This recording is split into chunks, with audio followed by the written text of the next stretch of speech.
Boom. Session with Cess. Prime Impact Week 7. We talking Colorado versus Stanford coming up. Look at what to expect. It's Wednesday, October 11th. About 8:50 p.m. Colorado took care of business against ASU. Finished the game strong. Shedeur is the truth. Stop wondering. Stop wondering. He the truth. You can tell by the way they finished, okay? When it's time for him to just put it on his shoulders, he goes and gets it done. Okay? Grown man. That's what they said they've been calling him for a long time. I see why. We're going to respect it. He is the truth. Enough said. Got Stanford coming up. Travis might play. Stanford, I hear they saying they not making it personal.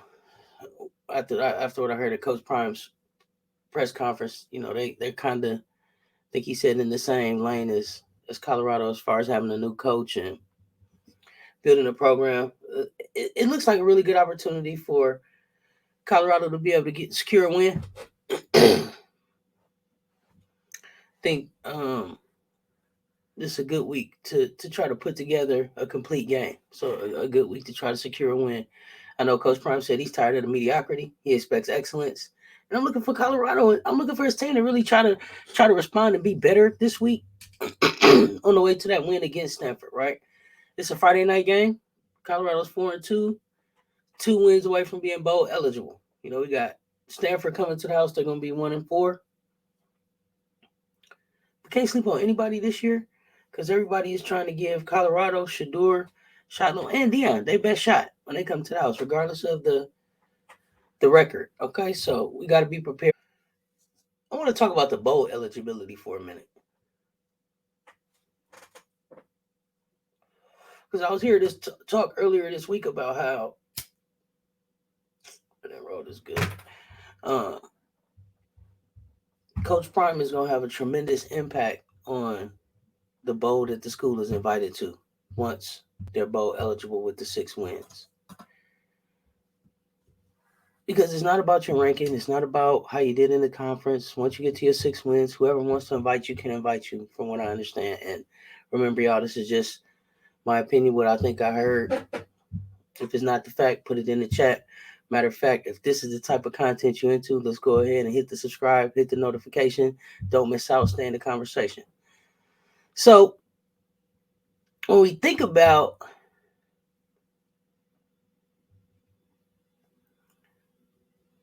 what the point of the bowl is to get people in the stands. It's to get money in, right? It's to get the people there to spend the money. I don't know if the national championship game is going to be able to be bigger than the bowl game that Colorado is in, for the number of people that are going to show up and show out for Coach Prime. I can't imagine the number of celebrities that'll be in the building. I can't imagine the number of performances, pre-performances, pre-parties, after parties, leading up to the parties. We finishing off the parties that's going to take place once Colorado get ready for this bowl game, because it's going to be what? Shedeur time. I ain't had no watch on y'all, but I'm just saying, I'm seeing them do it. It's causing a problem. We'll talk about that in a minute. But it's going to be that time. I'm wondering if they're going to be able to be invited to multiple bowls and just pick which one they go to. Is that possible? I'm going to have to check on that. If y'all know, put that in the chat too. But back to the game coming up. We got the Cardinals coming in off a bye week. I think Colorado is going to be looking to build on last week's win. Still towards presenting that balanced attack, playing 3D football, dominating on offense, defense, and special teams. It's that 3D football. We want to keep healing the defense to an active and disruptive piece that's moving together. We can expect more from that freshman Carter Stottmeyer. I think I said it wrong. Carter Stottmeyer. He hasn't played in a few weeks up until last week, and then he had like 2 solos in a good all around game. Offensive line will have to keep Shedeur upright. I mean, this guy has been sacked at least 30 times this year, y'all. 30 times. Okay? At least 30 times this year. It's unacceptable. Gotta do better. Gotta keep him upright. But he's still throwing for the most yards, I think, this season so far. Listen. And it's not even just because he's a Sanders. Like, this kid is really special. This is something that we need to be thankful that we get an opportunity to see. And it could be a product of the training and everything that his dad was able to afford him as a second generation. I don't even know if it's second generation. Somebody may have played before Dion, but next generation athlete.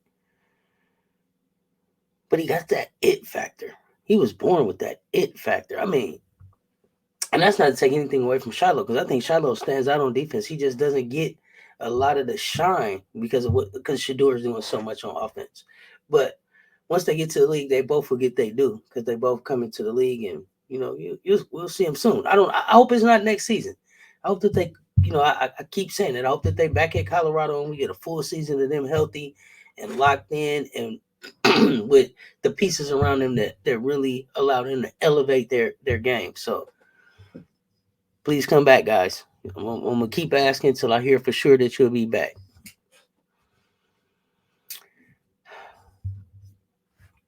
Besides that, I think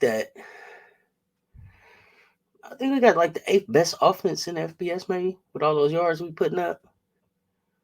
But our defense, it's just gonna have to stiffen up. It's gonna have to stiffen up. I know we getting healthy. We getting our leaders back. If Travis does play this game, I'm expecting him to just play out of his mind, and he's gonna be so happy to be playing. I would expect a big game, whatever it is, whatever week he's back. I expect it to be the Travis Hunter game, right? I expect that type of impact from that young man, just off of what we were seeing before the injury. So looking forward to that. Before I get out of here, and no question, y'all, I'm definitely expecting a Colorado win and everything next week. But before I get out of here, and I don't expect it to be close, I just got to take a few minutes to talk about Doug Gottlieb. I don't understand those comments from Doug over at FS1 about Shedeur's celebration. I'm at a loss. Okay, so, and again, y'all correct me if I'm wrong. This is just what I think I heard, what I think I read as I'm scrolling and moving through the day. But I think I heard something like he said it was the ultimate taunting, spoiled rich guy stuff. I think he said something basically like Shedeur had on like a $70,000 watch or something, $30,000 watch. I don't know, however much he said it was, but that it was basically from his daddy's money. I believe that Shedeur has at least top 5 NIL money this year. And he's earning every penny of that money. Y'all remember I just said the kid been knocked down 30 times, okay? So he's earning his money. I mean, this shit just sounded so foolish. I'm trying to get an understanding about all these grown motherfuckers mad at these kids for getting this money. It's crazy. Let these kids live.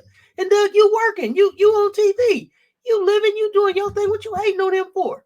And then he said he didn't understand the people's response to the watch celebration. Am I doing that with the right arm? Do it matter as long as you just let them know that's what it is?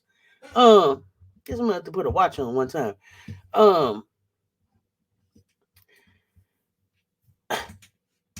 These kids are 17, 18, 19, 20 years old, living the dream, working hard, meeting all the requirements that they gotta meet to be able to be out there on Friday and Saturday. Let them have fun. It wasn't like that. I don't know if I didn't get all into Doug's life and all of that. So I don't know if he played a sport professionally, semi-pro, in college, whatever. If he did, he understands what it's like to be an athlete, and if he didn't, I guess he's been around enough sports to be able to imagine. But I mean, shit, come on now. Everybody else was out there spending their NIL money and celebrating how they won, and I think it was Ticket TV. I think, if I'm wrong, call me out, y'all. almost I'm sure it was Ticket TV, was talking about how I might be wrong. Might not have been Ticket TV. I've been checking out so much great content from so many creators on YouTube recently. I'm gonna have to double check, but it was a creator that was talking about. Um, now I gotta check. I gotta make sure about this. I wanna get this right. Give me 1 second. I can't find it right off, but the creator, and I'm gonna look for the to try to put a note on this, was talking about how you didn't hear Doug call out previous college athletes who had their own celebrations, their own things they did. Tebow, Manziel, um, and Shedeurs don't even take up a lot of time. Tebow ran all the way to the corner of the end zone and got down on one knee, and I don't remember, and I don't care about the celebrations. I enjoy the celebrations. Be as creative as you can. That's what makes me appreciate it as a fan, right? So I want to see that stuff in the game, but Shedeurs, he can do that on his way back up the sideline. It don't take a lot of time. He just let you know, it's what it is. But I guess I just wanted to say, take a minute to just say, like, give these kids a break. It's hard enough out here for these youngsters and for them to be successful student athletes, earning NIL money, um, meeting their grading requirements in school, and being the best they can be on and off the field, and not out here wreaking havoc or causing bullshit or uh, not chasing dreams and not having a passion. Let them live, man. Let them fucking live. And with that, stay tuned. Talk soon. I'm out.